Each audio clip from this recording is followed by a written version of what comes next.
Bueno, muy buenos días y muchísimas gracias por su asistencia. En primer lugar, queremos referirnos al drama humanitario que se está sufriendo en Canarias como consecuencia de la llegada masiva de inmigrantes de forma irregular.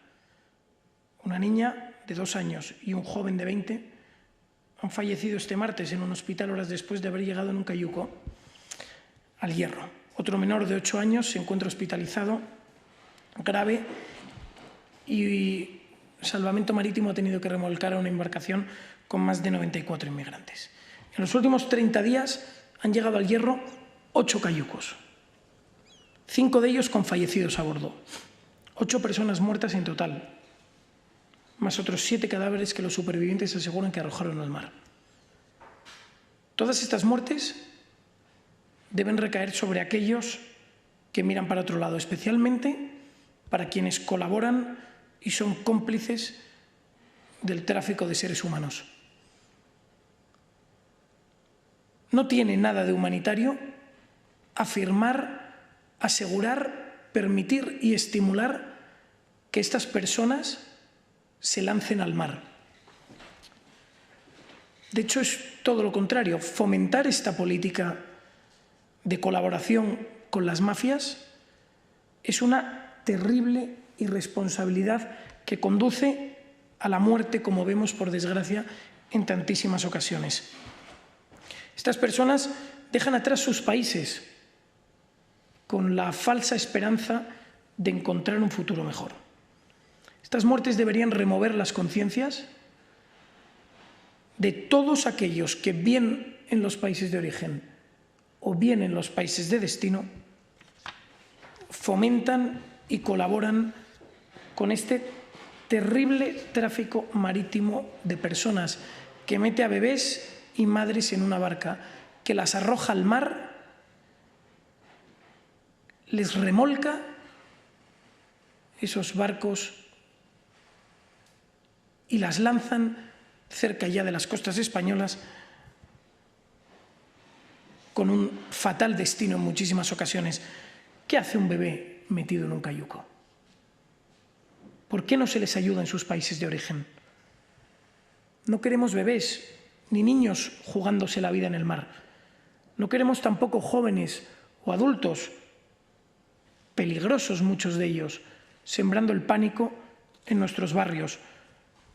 Y por poner esto en contexto para que vean el grado de colaboración de estas mafias, la distancia por mar entre Senegal y la isla del Hierro son 950 millas náuticas.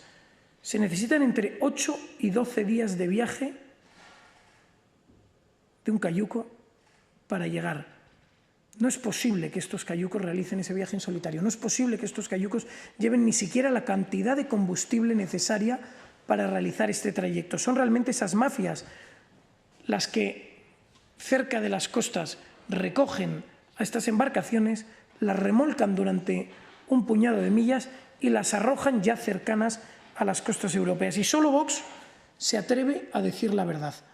Solo Vox se atreve a abordar este horror con la honestidad y la franqueza política que requiere. Todos los demás son cómplices de esta situación. Todos los demás partidos de España y de Europa son, en definitiva, cómplices de estas muertes que podrían evitarse, y por eso debemos defender el fin del efecto llamada. Debemos parar ese falso mensaje de que todo vale, de que tarde o temprano se regularizará a todo inmigrante ilegal o irregular, porque si no, esas personas seguirán lanzándose al mar. Porque si colaboras con las mafias de tráfico de personas, si defiendes este tráfico de personas con tus políticas, al final eres responsable de todas estas muertes. Y vivimos una situación extraordinaria porque ni los países de origen ni los países de destino hacen nada para evitar el tráfico de personas. Al contrario, todas las políticas que vemos, escuchamos y que se aprueban en los últimos días son estímulos y ayudas para este tráfico de personas. Y aquí no vamos a admitir ningún reproche. con políticas migratorias serias, el tráfico de personas terminaría mañana. Y precisamente este jueves hemos registrado una proposición no de ley en la que instamos al Gobierno a adoptar las medidas reales y necesarias para combatir esta inmigración ilegal e identificar y bloquear las rutas de tránsito de la inmigración ilegal, en concreto la que llega a Canarias. Queremos que la lucha contra la inmigración ilegal no redunda solo en beneficio de los españoles, no redundaría solo en beneficio de los canarios, también contribuye a poner fin a las mafias del crimen organizado de tráfico de seres humanos que ponen en peligro miles de vidas, fomentan la separación de los menores de sus familias por un motivo criminal y que es estrictamente económico, porque hay organizaciones enteras que se lucran con este tráfico. Y otro dato muy interesante, en las pruebas realizadas en Aragón, el 90% de los supuestos menores que llegaban, el 90%, esas pruebas óseas y de la dentadura, son realmente mayores de edad. Según datos del Ministerio del Interior, o según informaciones del Ministerio del Interior, estas personas hablan con frecuencia con sus familias en sus países de origen. Una investigación mínimamente seria, un análisis mínimamente riguroso permitiría perfectamente identificar dónde están las familias de esos jóvenes o las familias de esas personas en estos centros. Y es que este verano 2024 representará un desafío aún mayor en esta cuestión, porque hasta el 30 de junio habían entrado en España nada más y nada menos que 24.898 inmigrantes ilegales, un 96% más de los que habían accedido en el mismo periodo del año 2023, prácticamente el doble. Y por eso las medidas que le pedimos al Gobierno son sencillas, pero creemos que serían las medidas auténticamente eficaces. Reforzar la lucha contra el tráfico de seres humanos, incrementando las penas aplicables para las mafias que se lucran con este drama de la inmigración ilegal, el tráfico de seres humanos y el crimen organizado. Diseñar un plan nacional de lucha y erradicación de estas mafias dedicadas al tráfico de seres humanos, con castigos específicos para quienes se enriquezcan jugando con las vidas y la dignidad de estas personas. En definitiva, la posición de Vox es clara. No queremos niños muertos en nuestras costas. No queremos adultos y jóvenes sembrando el terror en nuestros barrios. Y para evitar estos dos dramas, la única clave es una política migratoria seria que envíe un mensaje claro que no se puede uno lanzar al mar,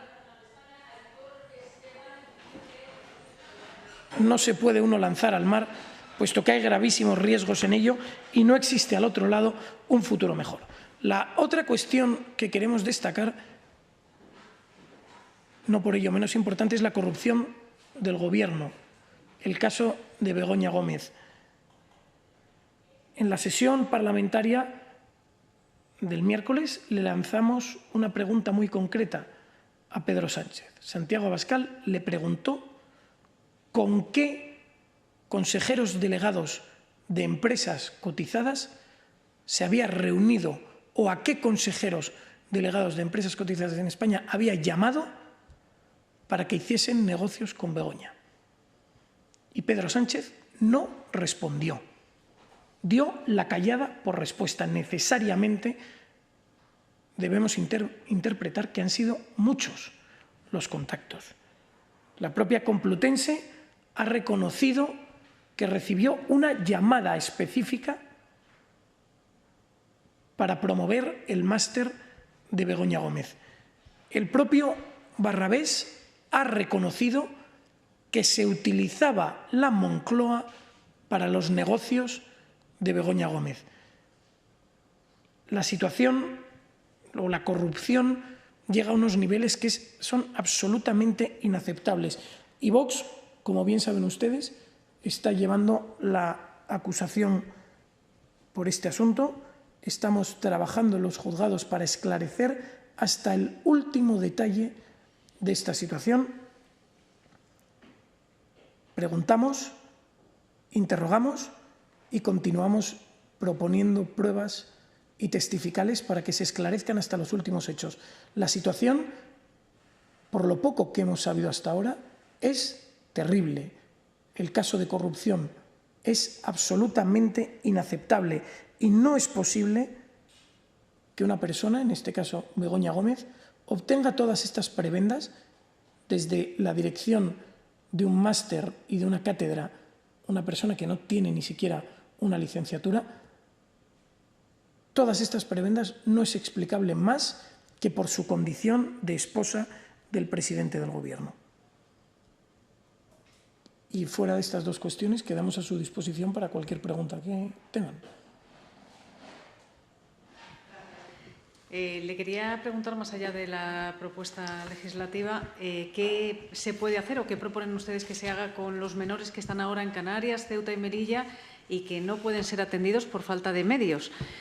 También le quería preguntar por la encuesta del CEO, del Centro de Opiniones de Catalán, que da, se me ha ido ahora la página, un 53% al no a la independencia.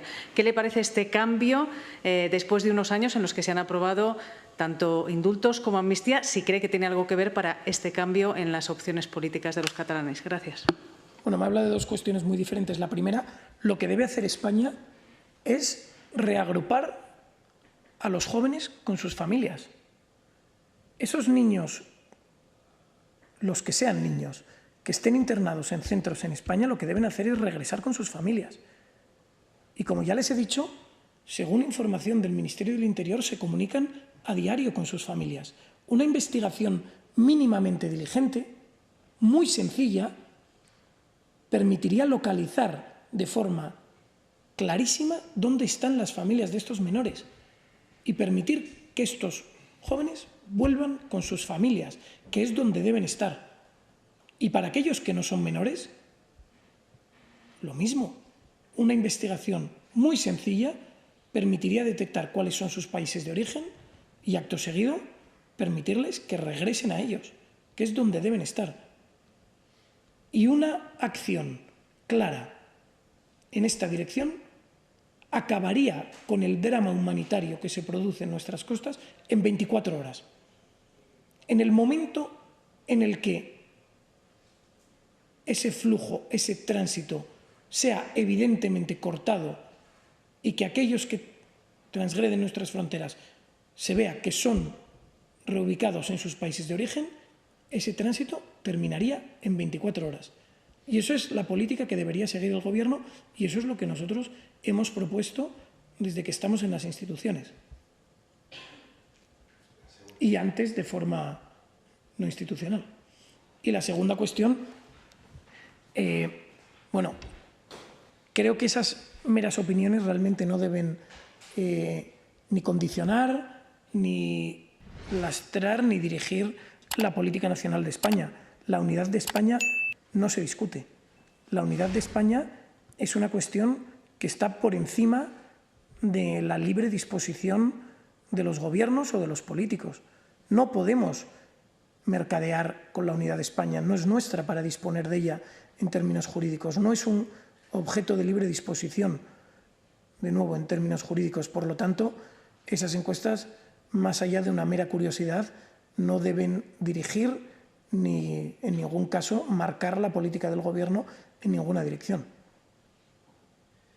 Como digo, la unidad de España no está sobre la mesa y no se puede ni discutir ni negociar con la unidad de España.